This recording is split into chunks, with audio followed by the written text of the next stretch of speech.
മക്കളെ, ഈ വർഷത്തെ CUETയുടെ സ്കോർ കാർഡ് പബ്ലിഷ് ചെയ്തിട്ടുണ്ട്. ഇതിൽ നിങ്ങൾ പെർസെൻറ്റേജ് സ്കോർ അല്ല നോക്കേണ്ടത്, നോർമലൈസ്ഡ് സ്കോർ, അതായത് ഇൻ ഫിഗേഴ്സിൽ വരുന്ന 250 ഓരോ സബ്ജക്റ്റിനും വരുന്ന സ്കോറാണ് നമ്മൾ നോക്കേണ്ടത്.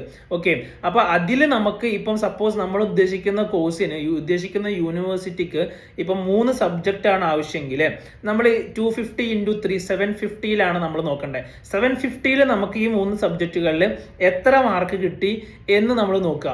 എന്നിട്ട് കഴിഞ്ഞ വർഷങ്ങളിലെ ആ യൂണിവേഴ്സിറ്റിക്ക് ആ കോഴ്സിന് കിട്ടാനായിട്ട് 750 എത്ര മാർക്ക് വേണ്ടി വന്നിട്ടുണ്ട് എന്ന് നോക്കിക്കഴിഞ്ഞാൽ തന്നെ നിങ്ങൾക്ക് അഡ്മിഷൻ കിട്ടോ ഇല്ലത് എന്നുള്ളത് ഉറപ്പാവും. ഇനി ചില കുട്ടികൾ പറയും നമുക്ക് ഈ സ്കോർ കാർഡ് കിട്ടിയാൽ തന്നെ നമുക്ക് അഡ്മിഷൻ കിട്ടിയെങ്കിൽ അവർ വിളിക്കും. ഒരാളും നമ്മളെ വിളിക്കാൻ പോകുന്നില്ല. നമ്മൾ ഉദ്ദേശിക്കുന്ന യൂണിവേഴ്സിറ്റിയുടെ അഡ്മിഷൻ കോൾ ഫോർ ഇപ്പോൾ വരും. അതിന് വെയിറ്റ് ചെയ്ത് നിൽക്കുക.